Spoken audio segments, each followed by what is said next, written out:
안녕하세요. 밤이 깊었네요. 오늘 하루도 고생 많으셨죠? 편안하게 쉬면서 오늘 밤 따뜻한 옛날 이야기를 들어보세요. 옛날 옛적에 어느 한 겨울 바람이 매섭게 몰아치던 조선 땅 깊은 골짜기에 최시성을 가진 양반의 기와집이 있었습니다. 하늘이 뚫린 듯 눈이 쏟아지던 날이었습니다. 첩첩산중으로 둘러싸인 마을은 온통 하얀색으로 뒤덮여 숨소리조차 들리지 않을 만큼 고요했습니다. 그 정막을 깨는 것은 오직 최진사댁 뒷마당 우물가에서 들려오는 얼음 깨는 소리뿐이었습니다. 쨍그랑하는 날카로운 소리가 살을 애는 바람을 타고 담장을 넘어 흩어졌습니다. 그곳에는 낡고 얇은 무명 저고리 하나만을 걸친 처녀 연화가 앉아 있었습니다.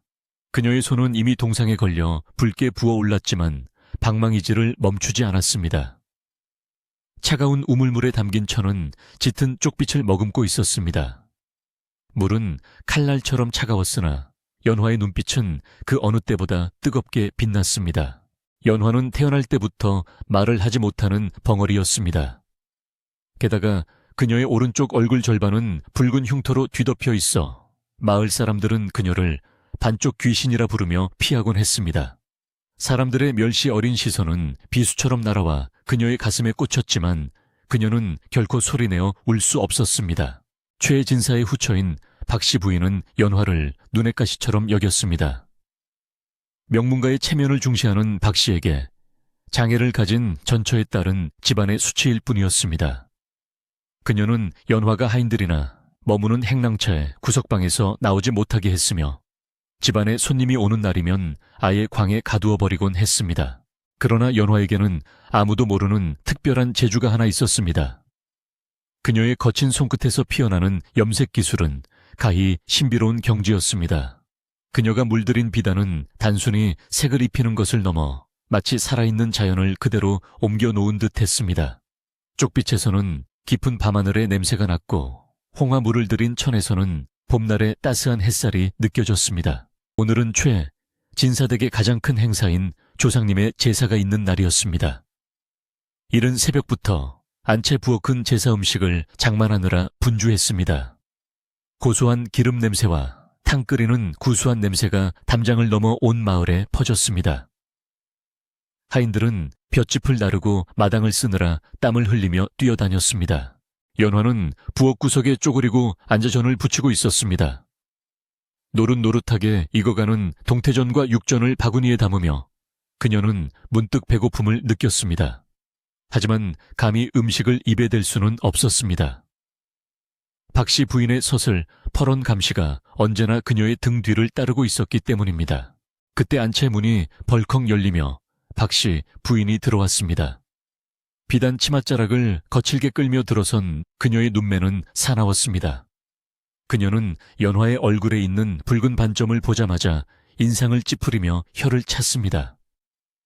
귀한 손님들이 오시는데 재수 없는 것이 눈에 띄면 부정탄다는 것이 그 이유였습니다. 박씨 부인은 하인들에게 눈짓을 하며 연화를 당장 뒷마당 광으로 끌고 가라고 명했습니다. 연화는 저항 한번 하지 못하고 거친 손길에 이끌려 나갔습니다. 부엌의 온기는 순식간에 사라지고 매서운 겨울바람이 그녀의 얇은 옷깃을 파고들었습니다.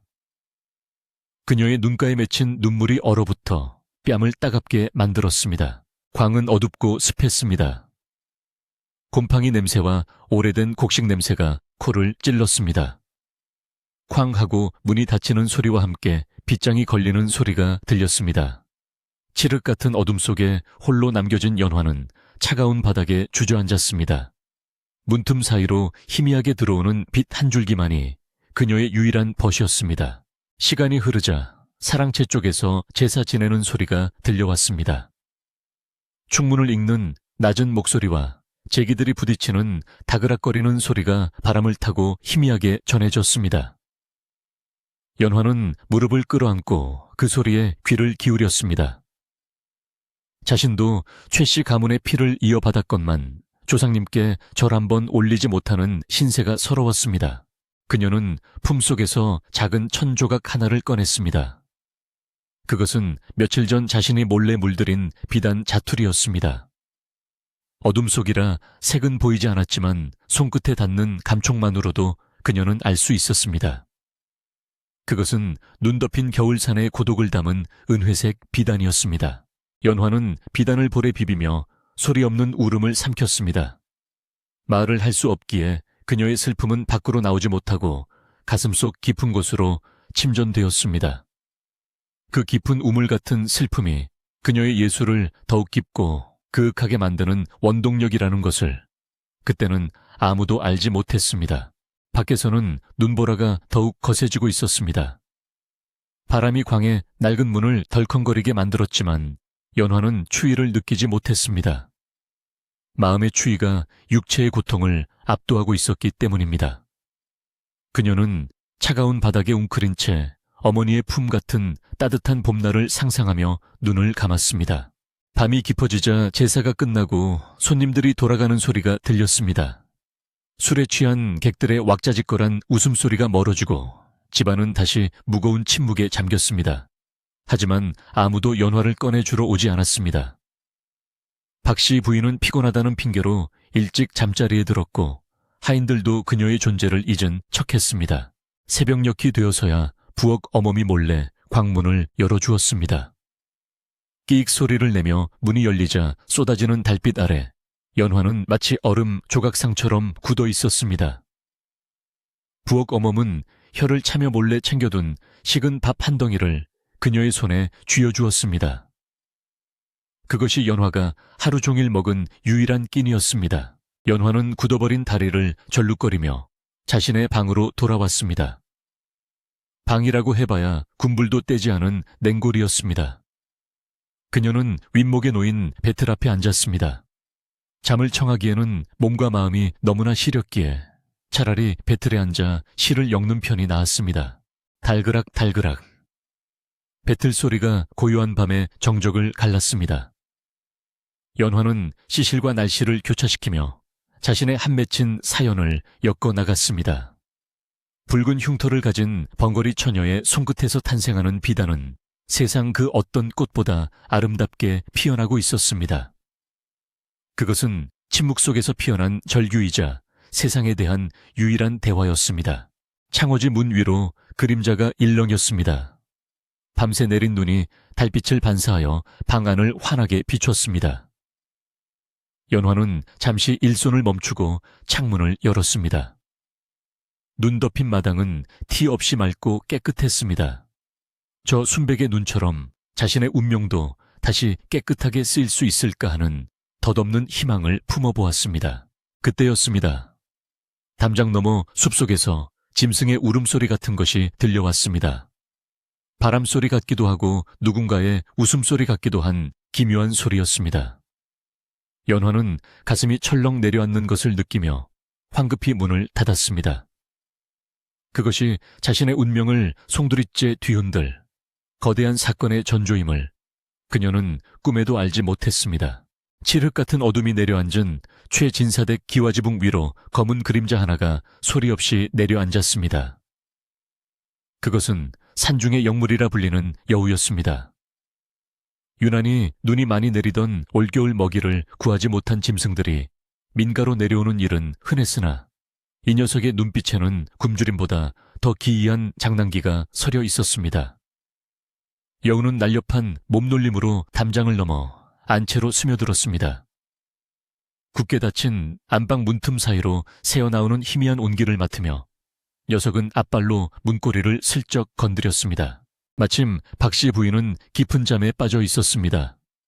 방 안은 자개농과 비단 병풍으로 화려하게 장식되어 있었고 아랫목에는 주인이 벗어놓은 장신구들이 놓여 있었습니다. 여우의 눈에 들어온 것은 자개암 위에 놓인 옥비녀였습니다.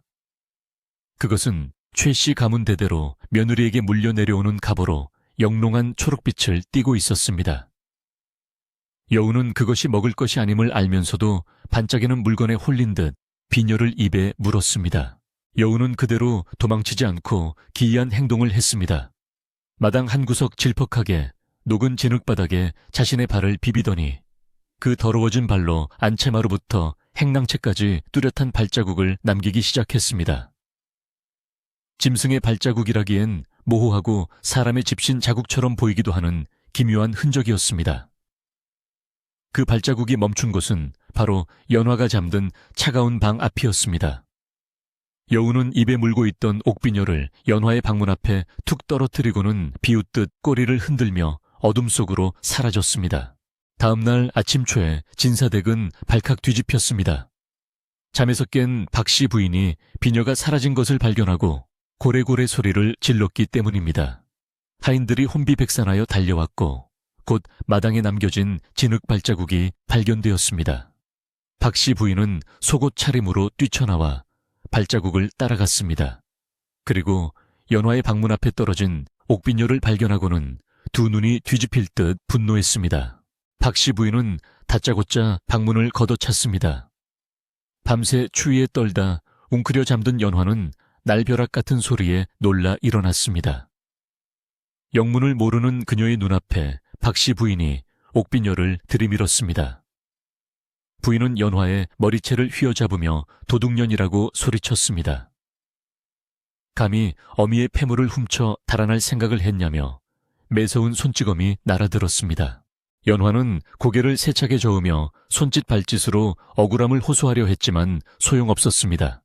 그녀의 입에서는 쉰소리만 새어 나올 뿐 변명 한마디 할 수 없었습니다.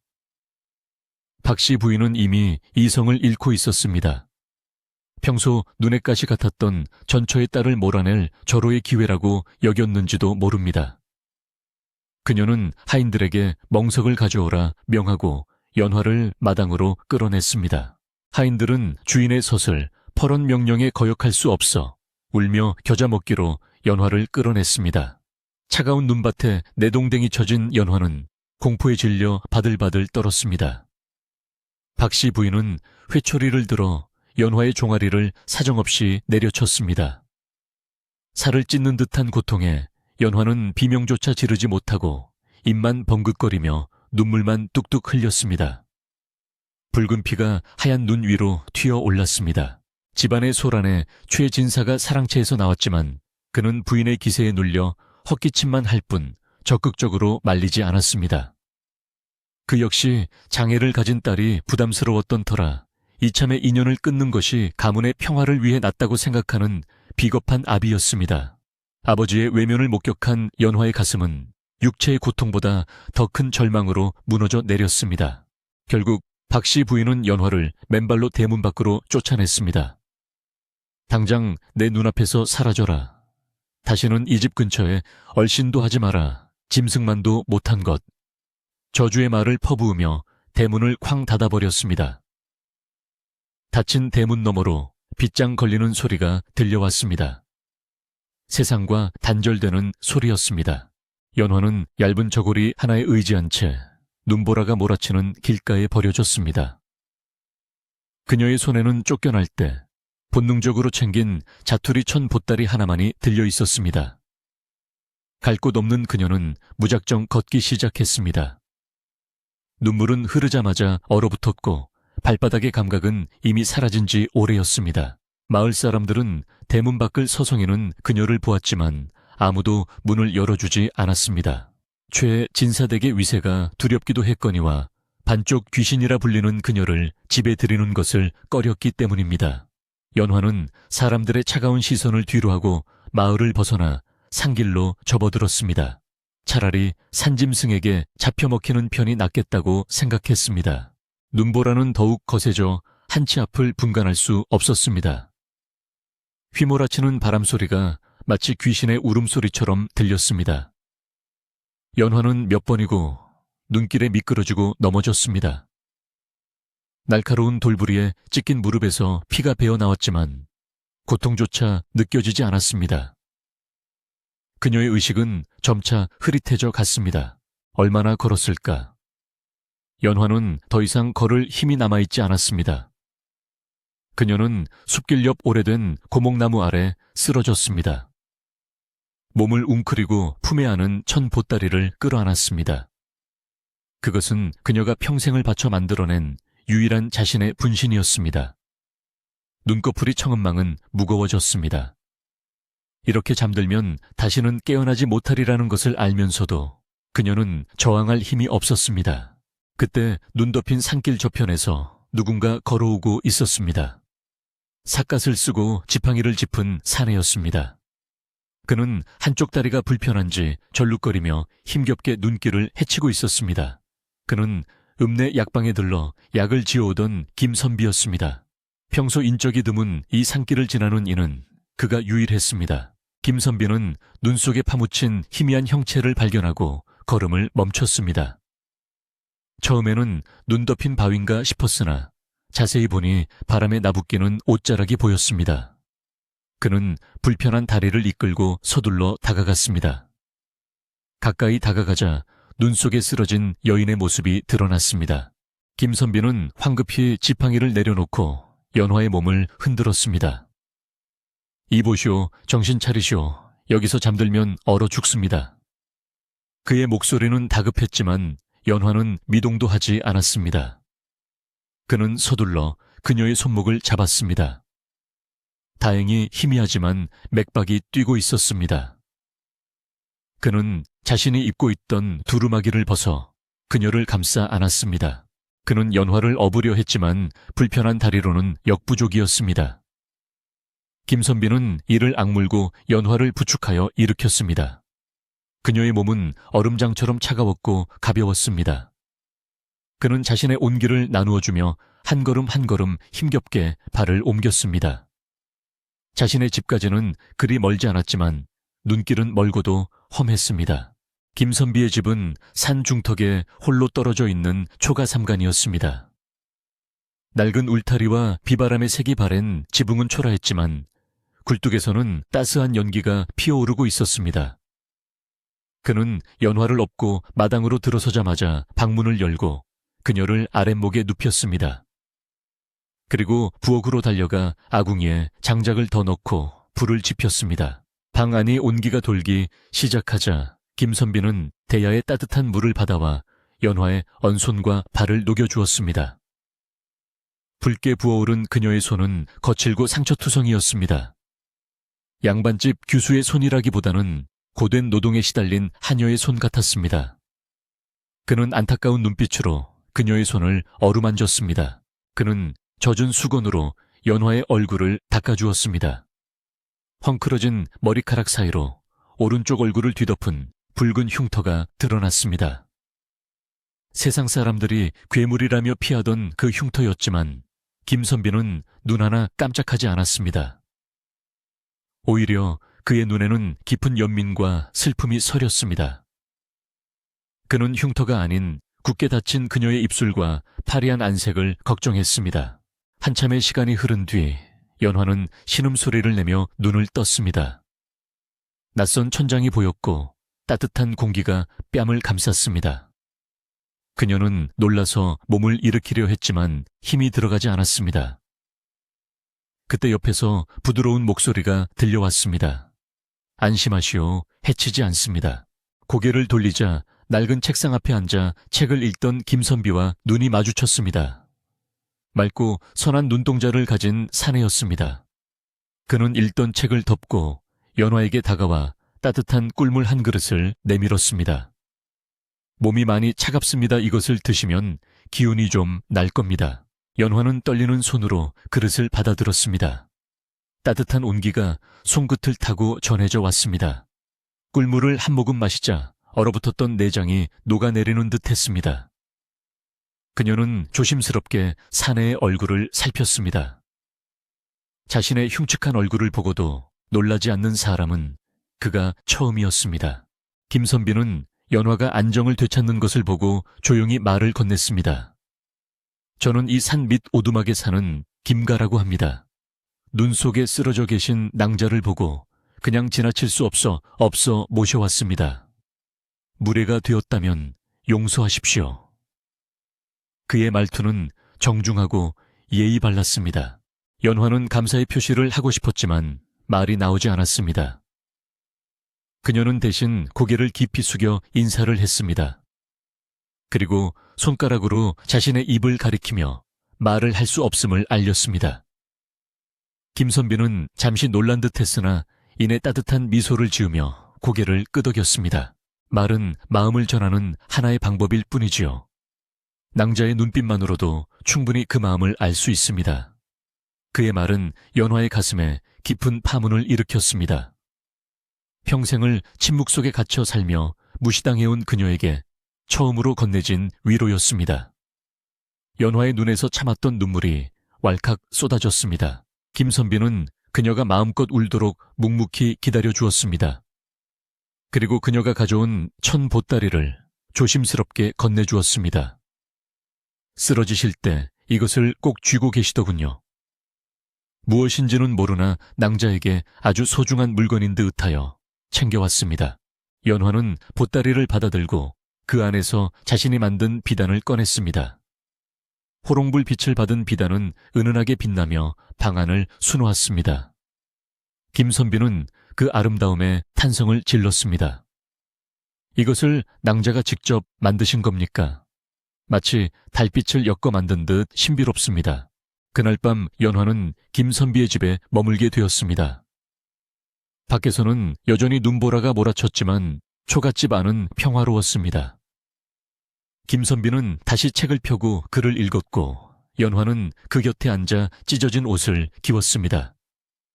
사각거리는 책장 넘기는 소리와 바늘이 천을 통과하는 소리가 어우러져 기묘한 화음을 만들어냈습니다. 두 사람 사이에는 많은 말이 오가지 않았지만 어색하지 않았습니다. 서로의 상처를 알아본 영혼들이 나누는 무언의 대화가 방 안을 가득 채웠습니다.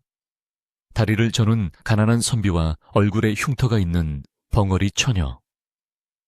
세상에서 소외된 두 사람은 서로에게서 자신을 발견하고 있었습니다. 아침이 밝아오자 눈은 그치고 햇살이 비쳤습니다. 연화는 부엌으로 나가 아침상을 차렸습니다.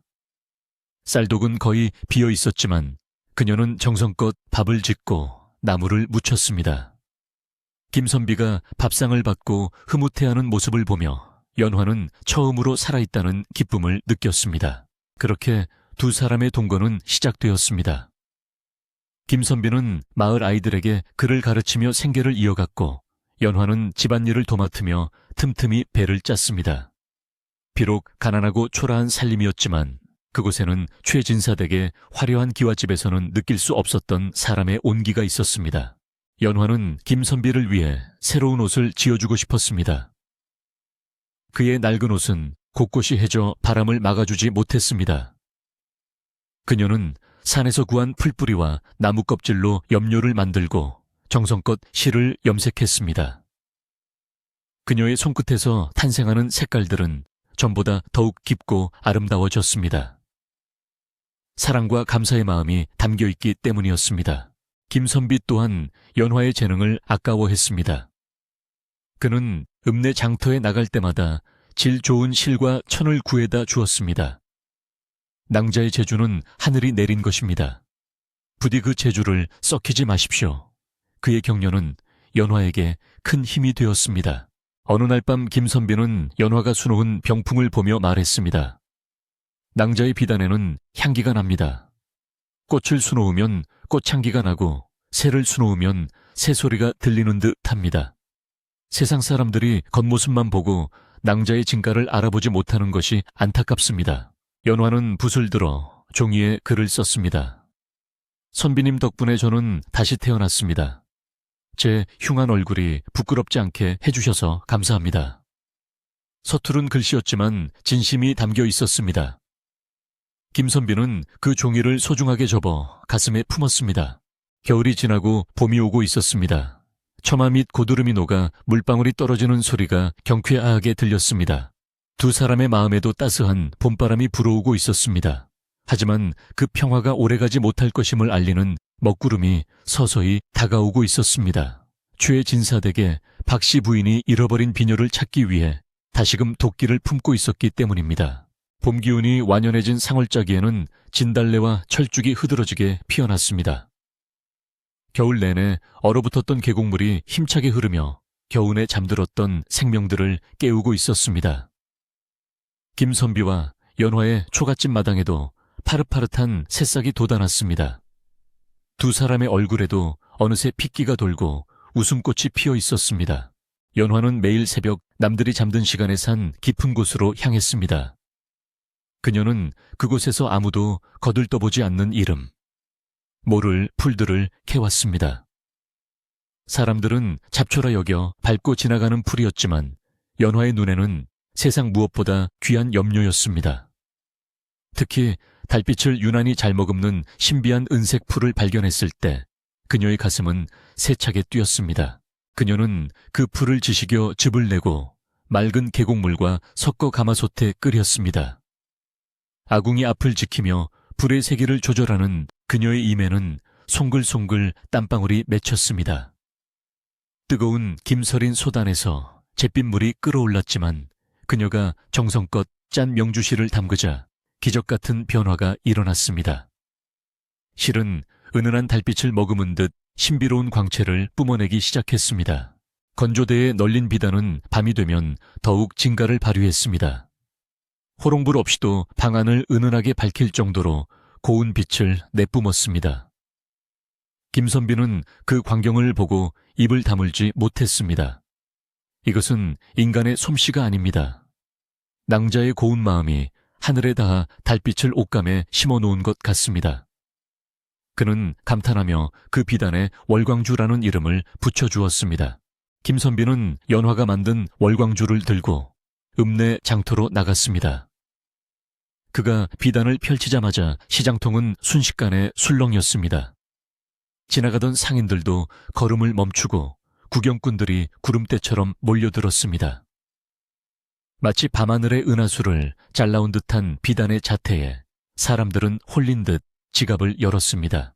한양에서 온 거상들이 서로 사겠다고 다투는 통에 비단은 부르는 게 값이 되었습니다. 김선비는 쌀과 고기 그리고 연화에게 줄 고운 꽃신 한 켤레를 사서 집으로 돌아왔습니다. 돌아오는 그의 발걸음은 불편한 다리조차 잊을 만큼 가벼웠습니다. 두 사람은 그날 밤 모처럼 흰 쌀밥에 고깃국을 먹으며 행복에 젖었습니다. 그러나 행복 뒤에는 언제나 시기질투라는 그림자가 따라다니는 법입니다. 월광주에 대한 소문은 꼬리에 꼬리를 물고 퍼져나가 결국 최진사댁 안방마님 박씨 부인의 귀에까지 들어갔습니다. 읍내 주막에서 사람들이 떠드는 소리를 들은 하인이 박씨 부인에게 쪼르르 달려가 고자질을 한 것입니다. 박씨 부인은 그 신비한 비단의 색감이 낯설지 않았습니다. 그것은 오래전 병으로 죽은 전처가 즐겨 쓰던 독특한 염색 기법과 닮아 있었습니다. 그녀의 머릿속에 번개처럼 스치는 생각이 있었습니다. 쫓겨난 연화 그년이 틀림없다. 감히 우리 집안의 비법을 훔쳐다가 제 배를 불리고 있었구나. 박씨, 부인의 눈은 탐욕과 분노로 이글거렸습니다. 그녀는 즉시 건장한 머슴들을 불러 모았습니다. 몽둥이를 든 하인들을 앞세우고 그녀는 감에 올라타 김선비의 오두막으로 향했습니다.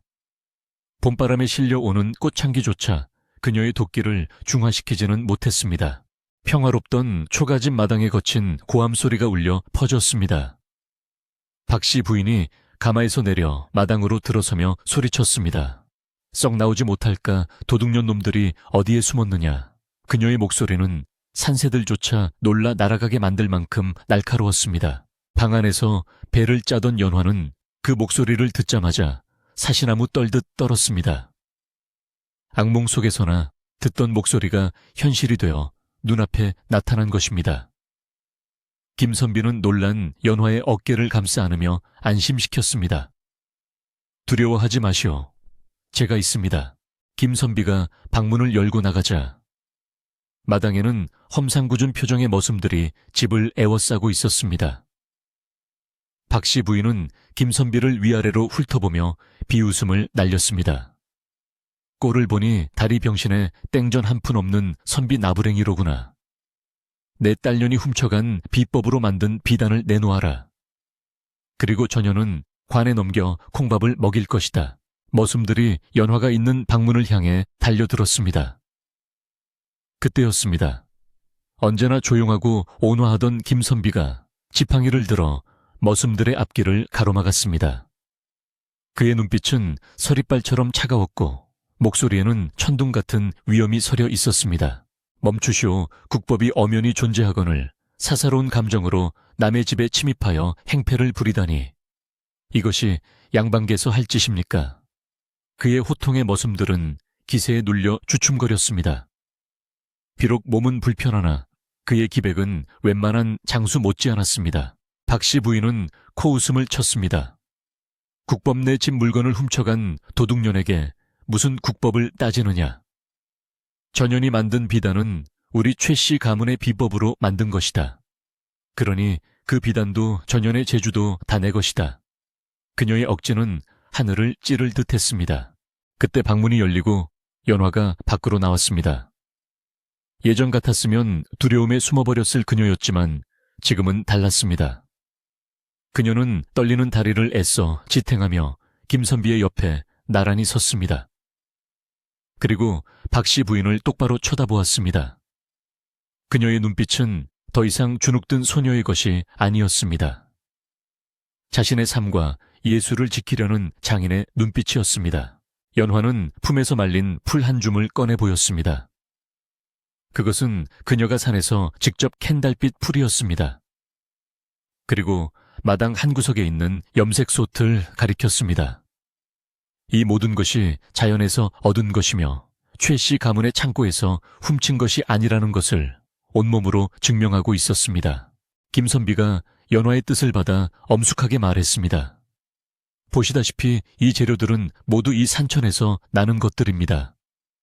낭자의 기술은 훔친 것이 아니라 낭자의 피와 땀으로 일구어낸 것입니다. 부인께서 말씀하시는 비법이 정말 있다면 증거를 대십시오. 문서라도 있습니까? 아니면 부인께서 직접 그 비단을 만들어 보일 수 있습니까? 김선비의 논리. 정연한 반박에 박씨 부인은 말문이 막혔습니다. 그녀는 염색의 염자도 모르는 사람이었기에 직접 시범을 보일 수도 없었고 비법이 적힌 문서 따위도 존재하지 않았기 때문입니다. 얼굴이 불그락 푸르락해진 그녀는 억지를 쓰며 소리쳤습니다. 닥쳐라. 어디서 천한 것이 감히 양반에게 대드느냐 여봐라. 저놈의 다리를 마저 부러뜨리고 계집을 끌어내라. 머슴들이 다시 달려들려는 찰나 마을 어귀에서 웅성거리는 소리가 들려왔습니다. 싸움 구경을 나온 마을 사람들이 하나둘씩 모여들었던 것입니다. 사람들은 수군거렸습니다.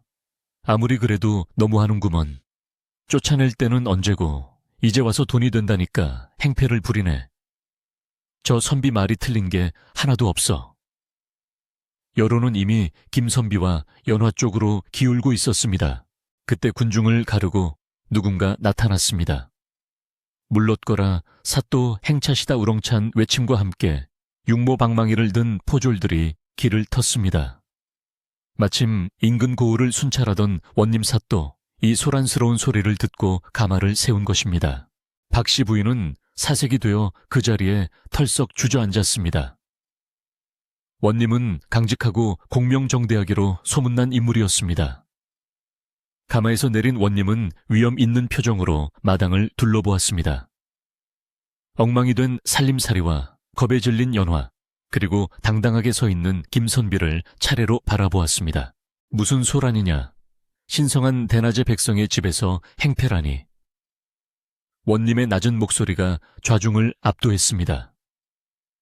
김선비는 절뚝거리는 다리로 원님 앞으로 나아가 정중하게 읍을 했습니다. 사또 오셨습니까? 억울한 사정을 헤아려 주시옵소서. 김선비는 침착하게 자초지종을 설명했습니다. 연화가 어떻게 쫓겨났는지, 눈 속에서 어떻게 구조되었는지, 그리고 피나는 노력으로 어떻게 월광주를 만들어냈는지. 그의 이야기는 구구절절 논리적이었고 감동적이었습니다. 주변에서 듣고 있던 마을 안악들은 눈시울을 붉히기도 했습니다. 원님은 김선비의 말을 경청한 뒤 연화가 만든 비단을 가져오라 명했습니다. 하인이 가져온 비단이 햇살을 받아 영롱하게 빛나자 원님은 감탄을 금치 못했습니다. 과연 천하의 명품이로구나. 이런 재주는 훔친다고 되는 것이 아니야. 원님은 박씨 부인을 향해 서늘한 눈빛을 보냈습니다. 부인께서는 이 처자가 가문의 비법을 훔쳤다고 하셨소. 그렇다면 부인 댁에도 이런 비단이 있겠구려. 지금 당장 사람을 보내 확인해 보아도 되겠소. 박 씨 부인은 입술을 파르르 떨며 아무 말도 하지 못했습니다. 거짓으로 양민을 괴롭히고 재물을 탐하려 한 죄가 가볍지 않다. 원님의 호통이 떨어지자 포졸들이 박 씨 부인과 머슴들을 포박했습니다. 천하에 무서울 것 없던 박 씨 부인이 오랏줄에 묶이자 구경하던 마을 사람들은 통쾌해하며 박수를 보냈습니다. 연화는 그 광경을 믿을 수 없다는 듯 바라보았습니다. 평생 자신을 짓누르던 거대한 산이 무너지는 순간이었습니다. 그녀는 떨리는 손으로 김선비의 옷자락을 잡았습니다. 김선비는 그녀의 손을 따뜻하게 감싸주며 부드럽게 미소 지었습니다.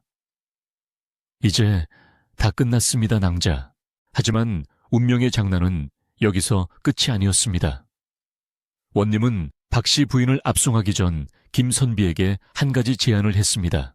이토록 훌륭한 비단을 만드는 솜씨와 자네의 학식은 나라의 보배일세. 내 관하로 가서 이 사건을 정식으로 조사하고 억울함을 완전히 풀어주겠네. 특히 그 잃어버렸다는 옥비녀 사건도 다시 파헤쳐 보아야겠어. 옥비녀라는 말에 박 씨 부인의 얼굴은 흑빛이 되었습니다. 그리고 연화의 머릿속에는 그날 밤 방문 앞에 비녀를 떨어뜨리고 사라진 여우의 눈빛이 스쳐 지나갔습니다. 어쩌면 그 여우는 단순한 짐승이 아니었을지도 모른다는 생각이 들었습니다. 산등성이 너머로 해가 뉘엿뉘엿 지고 있었습니다. 붉게 물든 노을 아래 김선비와 연화는 서로를 의지하며 서 있었습니다. 그들의 그림자는 길게 늘어져 하나가 된 듯 보였습니다. 이제 그들 앞에는 새로운 길이 열리고 있었습니다. 그것은 억압과 차별이 없는 오직 그들의 능력과 사랑으로 개척해 나갈 희망의 길이었습니다. 그러나 진짜 반전은 관에서 기다리고 있었습니다. 여우의 장난이 맺어준 인연은 이제 악연을 끊어내고 진정한 인과응보를 완성하기 위해 마지막 춤을 출 준비를 하고 있었습니다. 관아의 마당은 엄숙하고 서늘한 기운이 감돌았습니다. 붉은색 관복을 입은 사또가 높은 의자에 앉아 죄인을 내려다보고 있었고 그 양옆으로는 육모방망이를 든 포졸들이 위협적인 자세로 서 있었습니다. 박 씨 부인은 헝클어진 머리와 흙투성이가 된 비단 치마를 입고 차가운 바닥에 무릎을 꿇고 있었습니다. 그녀의 옆에는 김선비와 연화가 다소곳이 앉아 처분을 기다리고 있었습니다. 관아 밖에는 소문을 듣고 몰려든 구경꾼들이 담장 너머로 고개를 내밀고 이 흥미진진한 재판을 지켜보고 있었습니다. 사또가 무거운 목소리로 신문을 시작했습니다. 죄인 박 씨는 듣거라. 너는 이 처자가 가문의 보물인 옥비녀를 훔치고 도망갔다고 주장하며 엄동설 안에 내쫓았다. 그리고 이제는 이 처자가 피땀으로 만들어낸 비단 제조법마저 내 것이라고 우기며 강탈하려 하였다. 내 말이 사실이라면 그 증거를 내놓아야 할 것이다. 박 씨 부인은 억울하다는 듯 바닥을 치며 울부짖었습니다. 사또 나으리 천지신명이 알고 땅이 압니다. 저 벙어리녀는 겉으로는 순해 보이나 속은 음흉하기 짝이 없는 도둑년입니다. 제 안방 자기함에 있던 옥비녀를 훔쳐간 것이 확실합니다. 그 비녀는 우리 시어머니 때부터 내려오는 갑오인데 어찌 제가 거짓을 구하겠습니까? 비단 만드는 법 또한 전현이 어릴 때부터 제 어깨너머로 훔쳐 배운 것입니다. 김선비가 조용하지만 단호한 목소리로 반박했습니다. 사또 옥비녀가 사라진 날 밤 마당에는 짐승의 발자국이 어지러이 찍혀 있었다고 합니다. 또한 연화 낭자가 쫓겨날 때 몸을 수색하였으나 비녀는 나오지 않았습니다. 빈손으로 쫓겨난 사람이 어떻게 비녀를 훔쳐갔다는 말입니까? 이것은 필시 누군가의 모함이거나 다른 곡절이 있는 것입니다. 박 씨 부인은 도끼 어린 눈으로 김선비를 노려보며 소리쳤습니다. 내 놈이 전현과 짜고 비녀를 어딘가에 숨겨둔 것이 틀림없다. 내 집안의 재물을 탐내어 전현을 꼬드긴 것이 아니냐. 그녀의 목소리는 광기로 가득 차 있어 듣는 이들의 눈살을 찌푸리게 했습니다. 자신의 탐욕을 감추기 위해 남을 모함하는 추악한 본성이 그대로 드러나고 있었습니다. 바로 그 순간 기이한 일이 벌어졌습니다. 관아의 지붕 위기와 틈새에서 털이 북슬북슬한 짐승 하나가 이 광경을 내려다보고 있었습니다. 그것은 바로 그날 밤 초에 진사댁에 침입했던 여우였습니다. 여우는 인간들의 어리석은 다툼이 꽤나 재미있다는 듯 혀를 날름거렸습니다. 녀석의 입에는 영롱한 초록빛을 띠는 무언가가 물려 있었습니다. 그것은 바로 사라졌던 옥비녀였습니다. 여우는 본래 장난기가 심할 뿐 악한 요물은 아니었습니다. 녀석은 자신이 저지른 장난 때문에 연화가 겪은 고초를 지켜보며 내심 미안함을 느끼고 있었습니다. 게다가 자신의 장난을 이용해 죄 없는 사람을 괴롭히는 박씨 부인의 표독스러움이 짐승인 자신의 눈에도 역겨워 보였습니다. 여우는 결자해지라는 말을 알고 있는데 이번에는 제대로 된 장난을 치기로 마음먹었습니다. 바람이 휙하고 불어와 마당에 흙먼지를 일으켰습니다. 사람들은 눈에 먼지가 들어갈까봐 잠시 눈을 감거나 고개를 돌렸습니다. 그 찰나의 순간 여우는 지붕에서 뛰어내려 눈에 보이지 않는 속도로 박씨 부인의 등 뒤로 접근했습니다. 그리고 입에 물고 있던 옥비녀를 박씨 부인의 겹겹이 쌓인 치마 주름 사이 깊숙한 곳, 띠주머니 속에 슬쩍 집어넣고는 다시 바람처럼 사라졌습니다. 먼지가 가라앉자 사또는 다시 추궁을 이어갔습니다. 네가 끝까지 옥비녀를 도둑맞았다고 주장하니 내 관아의 인력을 총동원하여 샅샅이 뒤져볼 것이다. 만약 그래도 나오지 않는다면 너는 무고죄로 다스릴 것이다. 사또의 엄포에도 박씨 부인은 콧방귀를 뀌며 당당하게 소리쳤습니다. 예, 샅샅이 뒤져보십시오. 전연의 오두막을 뒤지면 분명 나올 것입니다. 그때 사또가 박씨 부인을 가리키며 말했습니다. 등잔 밑이 어둡다고 했다. 혹시 네가 실수로 잃어버리고 남 탓을 하는 것일 수도 있으니 내 몸부터 수색해보겠다. 여봐라, 저 여인의 소지품을 확인하라. 포졸들이 다가오자 박씨 부인은 기겁을 하며 몸부림쳤습니다. 아니, 감히 양반과 안방마님의 몸에 손을 대려 하느냐. 그녀가 격렬하게 저항하며 몸을 비틀고 치맛자락을 흔드는 순간이었습니다. 그녀의 허리춤에서 무언가가 툭 하고 차가운 바닥돌 위로 떨어졌습니다. 쨍그랑하는 맑고 청아한 소리가 정적을 깼습니다. 햇살을 받아 초록빛으로 반짝이는 물건. 그것은 그토록 찾던 옥비녀였습니다. 순간 관아 안에는 찬물을 끼얹은 듯 단 침묵이 흘렀습니다. 구경꾼들도 포졸들도 사또도 그리고 박씨 부인 자신도 눈을 의심했습니다. 박씨 부인의 얼굴은 순식간에 백지장처럼 하얗게 질렸습니다. 그녀는 떨리는 손으로 바닥에 떨어진 비녀를 집어 들려 했지만 손이 말을 듣지 않았습니다. 이게 왜 여기... 귀신이 곡할 노릇이네. 사또의 얼굴이 붉게 달아올랐습니다. 쾅 그가 책상을 내리치며 우레와 같은 호통을 쳤습니다. 이 고얀 것 내 품에 비녀를 지니고 있었으면서 그동안 죄 없는 딸을 도둑으로 몰고 엄동설 안에 사지로 내몰았단 말이냐. 내 탐욕이 하늘을 찌르고 그 사악함이 짐승보다 못하구나. 박씨 부인은 납작 엎드려 빌기 시작했습니다. 아닙니다, 사또 나으리. 저는 정말 몰랐습니다. 이것은 모함입니다. 누군가 제 주머니에 넣은 것입니다. 억울합니다 하지만 그녀의 변명을 믿어주는 사람은 아무도 없었습니다. 모든 상황은 그녀가 연화를 내쫓기 위해 자작극을 벌였다는 것을 명백히 보여주고 있었습니다. 여론은 순식간에 들끓었습니다. 저런 천하의 몹쓸 여편네를 보았나. 제 자식을 죽이려 들다니. 하늘이 무섭지도 않은가 봐. 담장 너머에서 구경하던 백성들이 손가락질하며 욕설을 퍼부었습니다. 김선비는 조용히 연화의 손을 잡았습니다. 연화의 눈에서는 억울함이 풀린 안도감의 눈물이 하염없이 흘러내렸습니다. 사또는 엄중한 판결을 내렸습니다. 죄인 박씨는 무고한 사람을 음해하고 관할을 기만하였으니 곤장 30대를 치고 그 죄를 물어 최씨 가문의 재산 절반을 피해자인 연화에게 배상하라. 또한 다시는 연화와 김선비에게 접근하지 못하도록 엄명을 내리노라. 형벌은 즉시 집행되었습니다. 박씨 부인의 비명소리가 관아의 담장을 넘어 멀리 퍼져나갔습니다.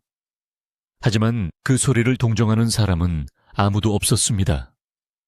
그것은 인과응보, 자신의 욕심이 뿌린 씨앗을 스스로 거두는 고통의 소리였기 때문입니다. 지붕 위에서 이 광경을 지켜보던 여우는 만족스러운 듯 꼬리를 흔들며 산속으로 유유히 사라졌습니다.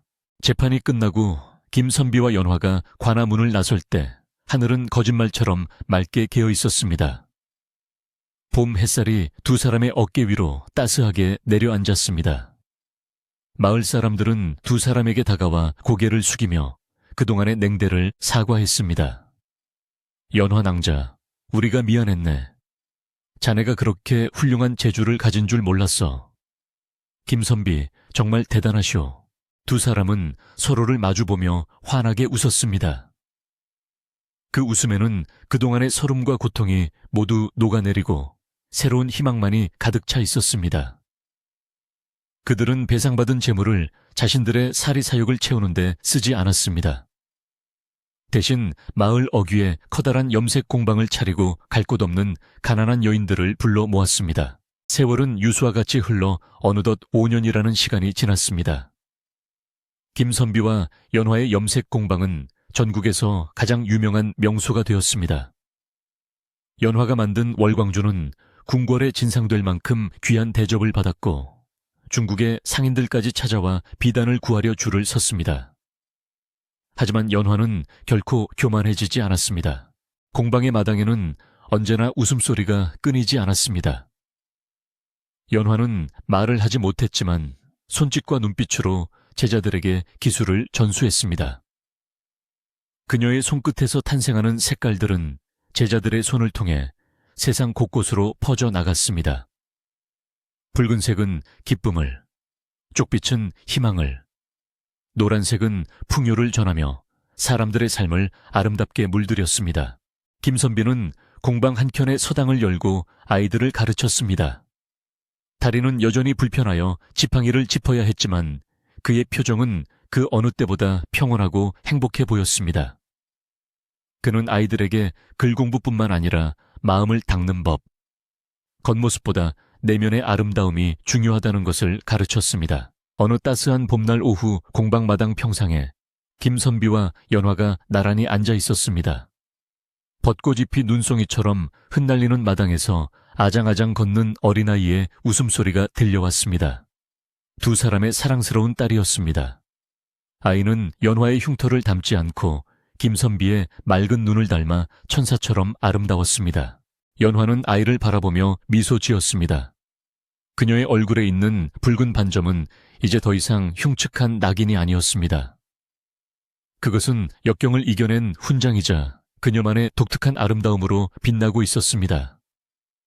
김선비가 연화의 거친 손을 잡으며 말했습니다. 부인, 저 벚꽃을 보시오. 긴 겨울을 이겨내고 저리도 곱게 피어났구려. 우리네 인생도 저 꽃과 다르지 않은 듯합니다. 연화는 고개를 끄덕이며 김선비의 어깨에 머리를 기대었습니다. 바람결에 흩날리는 비단들이 오색 찬란한 춤을 추고 아이의 맑은 웃음소리가 울려 퍼지는 그곳은 지상 낙원이었습니다. 그들은 알았습니다.